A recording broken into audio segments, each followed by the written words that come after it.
Qu'est-ce que cette nouvelle pleine lune en Gémeaux vient nous transmettre dans toutes ces énergies planétaires turbulentes? Qu'est-ce qu'elle nous apporte dans cette compréhension?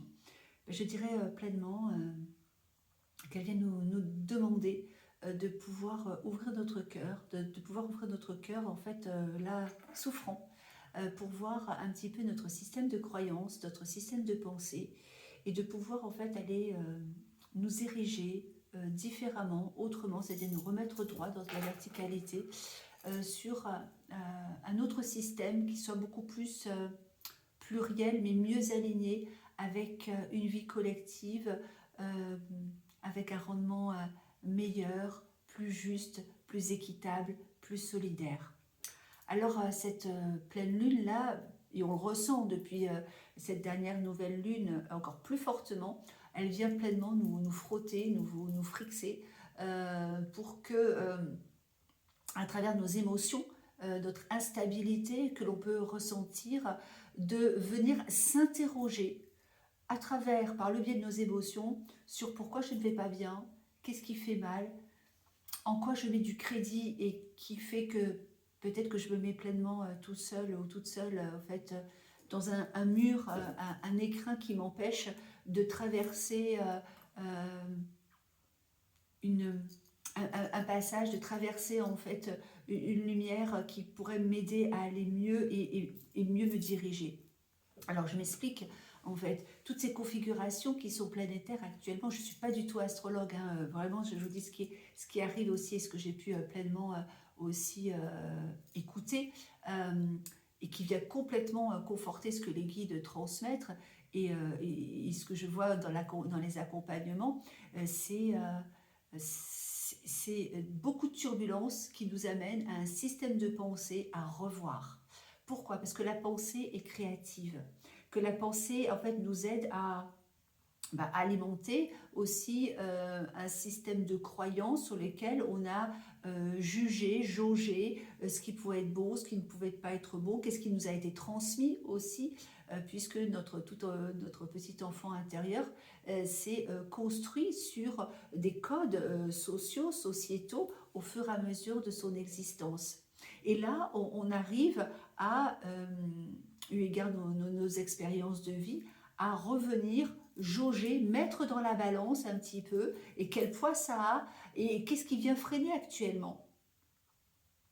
Quel est le poids de mes pensées, quel est le poids de mes croyances, et qu'est-ce qui vient freiner dans mon évolution par rapport à mes objectifs, par rapport à tous ces conditionnements, ces considérations que l'on a mis en soi et qui sont aussi peut-être sociétales et qui sont peut-être maintenant à décortiquer. Ça passe par de la souffrance, ça passe par de la douleur pour qu'on puisse s'interroger, bilanter et éliminer, alchimiser. Éliminer, ça ne veut pas dire en fait qu'on va refouler le problème, non. Il va falloir pleinement se dire sur quoi ça repose, pourquoi mon système de croyance, sur quoi je mettais du crédit ou de la valeur, sur quoi ça vient se structurer. Alors, est-ce que ce sont des pensées sociétales, culturelles, familiales? Est-ce que c'est moi-même par rapport à mon expérience de vie, mes expériences de vie? Est-ce que je n'ai pas été dans des schémas répétitifs qui viennent en fait m'obliger à reconditionner mon système, ma vision d'être, mon savoir-être, mon savoir-faire pour lâcher, décortiquer, pulvériser ce qui ne convient plus. On est dans des énergies de fin d'année 2024, année 2024, qui est une année très karmique. 2024, on est sur l'énergie du 8 là, mais le 8, c'est réussir, c'est reprendre en fait son positionnement, sa posture, et en même temps, ça nous fait travailler sur tout notre système de pensée qui peut être archaïque et qui est à refondre, à remodéliser autrement pour qu'on puisse mieux s'ajuster dans une vie collective, je dirais au nom d'un monde meilleur, avec d'autres valeurs. Dans cette pleine lune, en Gémeaux, le Gémeaux en fait est régi avec la planète en fait de Mercure, qui est l'intellect, qui est la pensée, qui est la communication. Il est en fin de rétrogradation, donc il y a encore beaucoup je dirais de questionnement intérieur aussi. Et le soleil là, il est rentré en Sagittaire, le Sagittaire avec Jupiter qui nous aide maintenant à avancer aussi vers l'avenir avec plus de potentialité. Et en même temps, on est freiné dans notre intériorité par Mercure encore rétrograde, par Mars rétrograde. Notre élan est freiné pour qu'on vienne s'interroger de comment vivre nos partages, un partage, une relation de soi à soi, une relation de soi aux autres. Décortiquer nos croyances limitantes n'est pas simple. Pourquoi? Parce que ça vient reposer sur nos valeurs, sur un système de valeurs qui, lui, a des présupposés, sur des codages, on dit des codages corticaux, eu égard ce qui a été engrammé depuis tout petit, au niveau neuronal, hein, dans les échanges avec nos parents, dans nos échanges au sein d'une communauté qui peut être évidemment familiale, mais qui peut être aussi liée à l'éducation nationale, au scolaire, après à l'universitaire, après au monde du travail. Et c'est tout ça, en fait, où ça vient poser notre place individuelle, notre système d'être, de pensée, et comment on veut mieux agir aussi dans le monde. Dans cette configuration actuellement planétaire, là, on a Vénus, en fait, qui est en opposition à Mars. Et Vénus, elle vient nous interroger sur l'amour, sur la relation à l'autre, sur les partages et sur nos valeurs. Qu'est-ce qu'on veut voir dans le collectif? Ce collectif, c'est ma relation, je vous le redis, dans toutes les communautés. C'est déjà la cellule familiale aussi, comment je relationne avec ma famille, mes amis aussi, ça c'est le premier collectif, hein, enfin voilà, le premier cercle. Puis après il y a la vie professionnelle et puis il y a une grande vie sociétale, politique aussi. Et dans le monde, on montre tout de suite, hop, la Terre. On avance vers la lumière de Noël, où cette lumière de Noël, dans ce temps de l'Avent, hein, où tous les dimanches, en fait, on allume une bougie, les chrétiens allument une bougie pour célébrer ce temps, cette avancée-là, pour accueillir l'être lumineux, christique, l'être lumineux aussi en soi. Qu'est-ce qu'on vient déposer, lâcher, pour pouvoir avancer vers cet être lumineux en soi, pour ramener cette lumière en soi, cette flamme en fait intérieure qui veut incarner notre qui nous sommes là dans notre individualité, mais de façon meilleure dans le monde. Noël prend une justesse cette année, beaucoup plus pérenne, c'est ce qu'on me dit là, par ces ajustements, par ces temps de libération qui ne sont pas simples. 2025 va être une année, on me dit, costaud, coriace, où on va lâcher encore des présupposés pour de la résilience.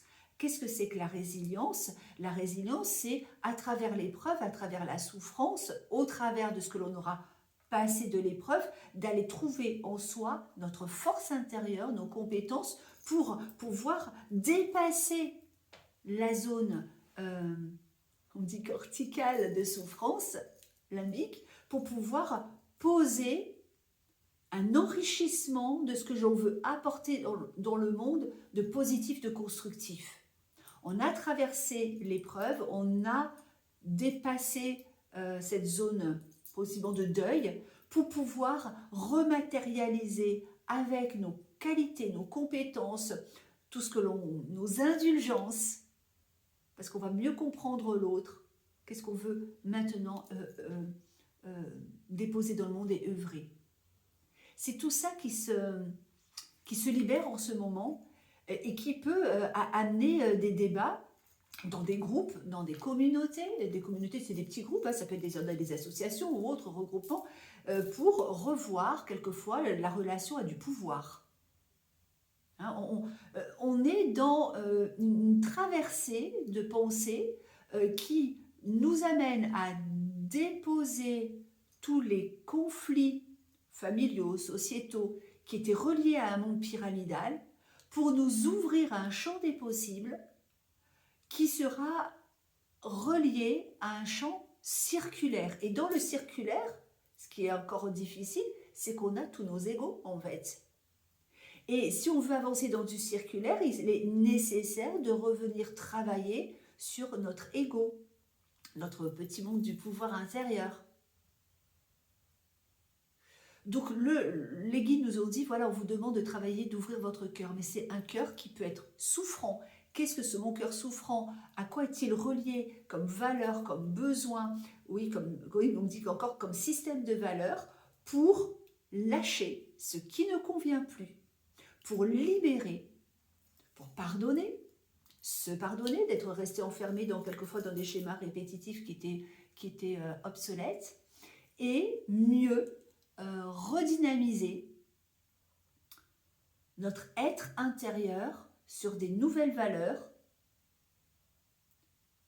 pour être mieux dans sa peau, globalement, et de pouvoir sentir notre valeur apportée au monde. Qu'est-ce que l'on veut apporter dans le monde? Qu'est-ce qu'on voudrait corriger qui ne va plus? En quoi on va trouver notre force intérieure pour pouvoir se mettre après en action? Ça pose en fait tous ces présupposés-là pleinement. Ça demande de s'ériger en personne, en fait, en personnage plus responsable. Pourquoi plus responsable? C'est par rapport à notre système de valeurs, de notre propre philosophie de vie. Mais pour poser ça, il faut obligatoirement se poser à un moment donné les questions nécessaires. Sinon, on reste dans la caverne de Platon où la lumière elle est derrière et on voit que les ombres devant nous et on croit ces ombres. Là, non, on nous dit, sortez à la lumière, regardez. Vous avez vu vos ombres là? Maintenant, revenez dans la lumière, parce qu'il va falloir avancer avec la lumière et dans la lumière, et ne pas rester bloqué dans une caverne, avoir uniquement vos ombres.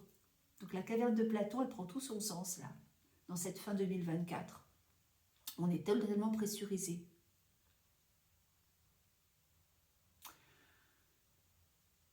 Je m'appelle Anne-Françoise Dutu, je suis coach de vie, je fais de la guidance holistique.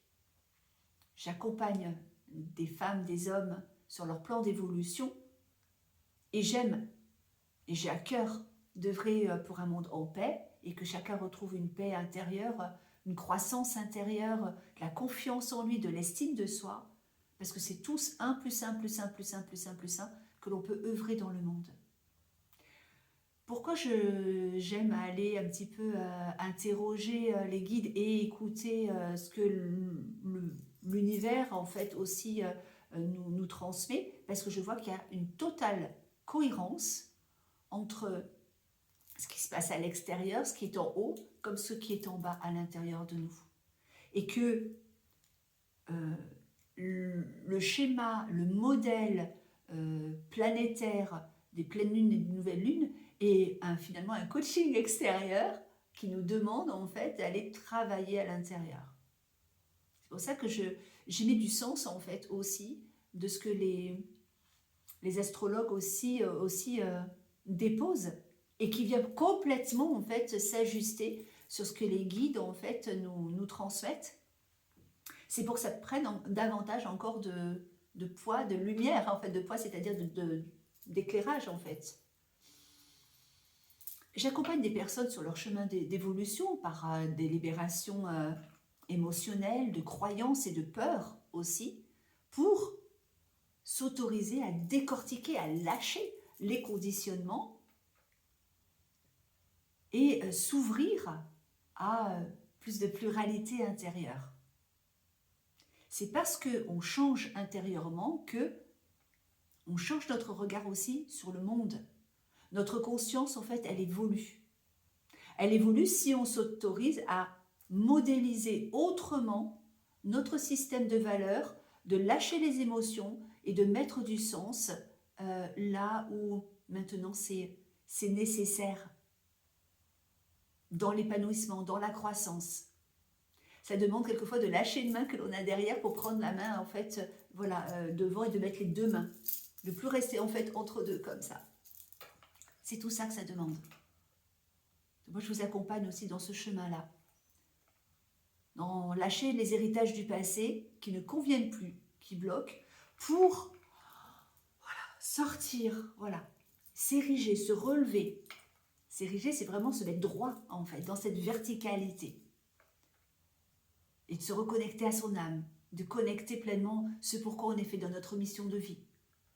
De recouvrir nos parts d'âme, en fait, qu'on a pu laisser partir en raison de blessures, de frustrations ou quelquefois de vol d'énergie par d'autres personnes. J'accueille les personnes qui viennent à moi pour pouvoir les aider dans ce cheminement intérieur. Dans cette voie de la transformation, de l'odyssée vers soi, de se libérer pour mieux s'aimer. Pourquoi s'aimer? Parce que c'est l'estime de soi. C'est montrer aussi notre valeur et une valeur ajoutée dans le monde. Parce que notre âme, elle a autant de valeur que l'âme d'une autre personne, dans ce qu'elle veut apporter dans le monde. C'est pour ça que je vous parle du 1 plus 1 plus 1 plus 1 plus 1, tous ensemble.